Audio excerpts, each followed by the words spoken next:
Hello everybody, welcome to our little interview. Is that what it is? Our little interview? Our little interview. Okay.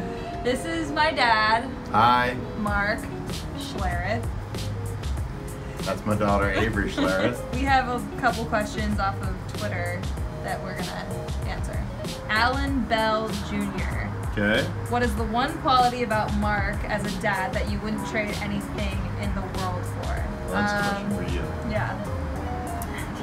Good. He's the hardest worker that I know. His honesty, his love for people, and I don't think that I would trade that for anything in the world. You said one quality. There's just so many. He's like, okay, let's see, one quality. Is that I'm snuggly and a little chubby. That's two things. Oh, yeah. All right, what else? And do I get to answer a question about you? Or is this just you answering questions and me sitting here? Himmy V. I would ask Mark, that's you, okay, to tell us Avery's most embarrassing moment. Oh, Avery's embarrassing. I don't know that you have a lot of embarrassing moments. The thing about Avery is super hilarious and just out there. The other thing is I've been trying to embarrass you and your brother and sister since you were little, and so you've just gotten used to it. So we just don't get that embarrassed. One thing that I used to always do to the kids, and I used to do this to Avery too, when she'd have somebody new at the house, and they'd be downstairs, especially if it was a boy that came over, and they'd be downstairs, and I'd always walk in with a plunger and say, "Hey Avery, I took care of that little issue you had," and I'd be holding the plunger there. It's all taken care of. You can use the bathroom again now. And just to make sure that the boy thought she plugged the toilet. No, just to make sure he would never come back. Right. Okay. Also from Himmy V, what's the stupidest thing you did in college? Oh my gosh, that list is way too long to even get into. Honestly, I mean, I did a lot of dumb things. Some things I'm just not even going to talk about. The dumbest thing I did was my first couple of years in college. Instead of just studying, I would devise plans on how to cheat. And I'd spend 3 hours devising a plan that didn't work anyhow. If I just studied for 3 hours, I actually gotten a good grade on the test. And really what ended up making me a decent student was I blew out my knee. I tore my ACL. And so then I thought, maybe this football thing isn't going to work out. And I had actually told myself, there's no way I'm not going to play anymore. I was in a hospital bed by myself. My parents didn't come down. The team was still playing. I was miserable. It was just miserable, and I had nobody. There was nobody that even came to visit me. So, well, not only is that sad, that was a boring college story. I once drove through the admin lawn in my car in the middle of winter and spun Brody's in there. There you go. Right? That's cool. That I didn't get caught. Boom. Sarah Chappell, she asks a lot of great questions. Does she? What's been your greatest/favorite dad moment with me? I have so many favorite dad moments, but I think probably one of my favorite things is you and I are wired very similarly. Avery always, when I was playing, Avery always took care of me. And so I would come home, I always left the house really early because I always went in early to work at like 5 in the morning, and I would always come home and we'd eat dinner together as a family, do whatever homework we needed to do. And I literally would pack myself on ice and go up to my room at about 7:30 at night. And Avery always came with me, and we ate popcorn and we would watch movies together.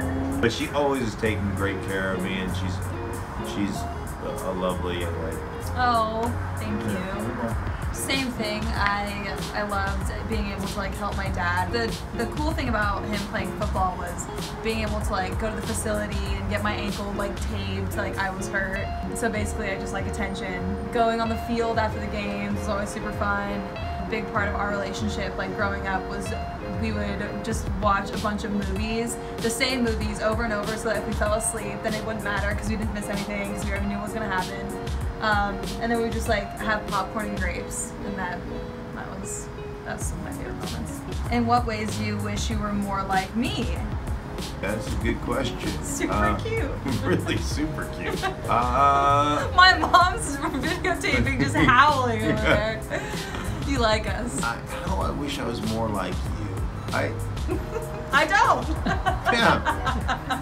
As wide open as I tend to be, you have such a wonderful personality and sense of humor, and such a I don't really care attitude, you know, about there's just a lot of things that you're just like fly by the seat of your pants, happy-go-lucky. I am, but probably not to the degree that you are, and I admire that. Thank you. Yeah. How do I wish I was more like him?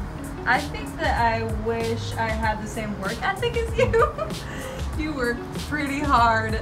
Oh, don't you give that face back there. You find out you're going to the next, or to be the next bachelorette, but your dad picks all the bachelors. Would you still be game? Yeah. He's a cool dad.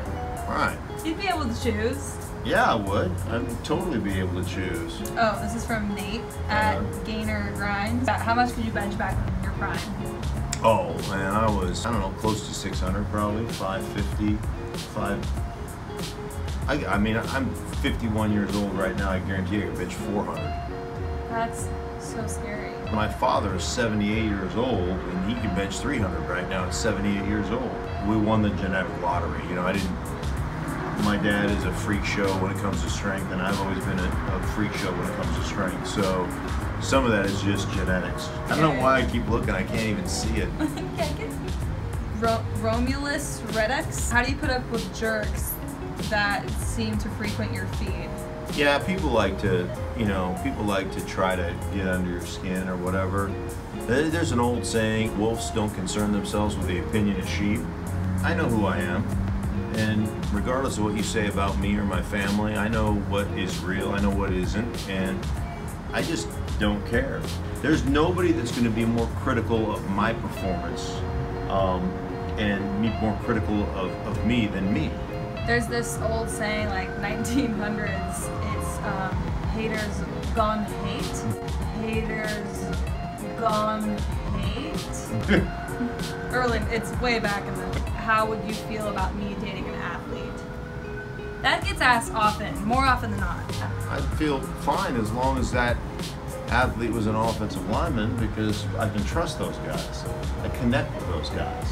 Just because they're chubby? It's because they're chubby. The thing about professional offensive linemen, or offensive linemen in general, they understand sacrifice.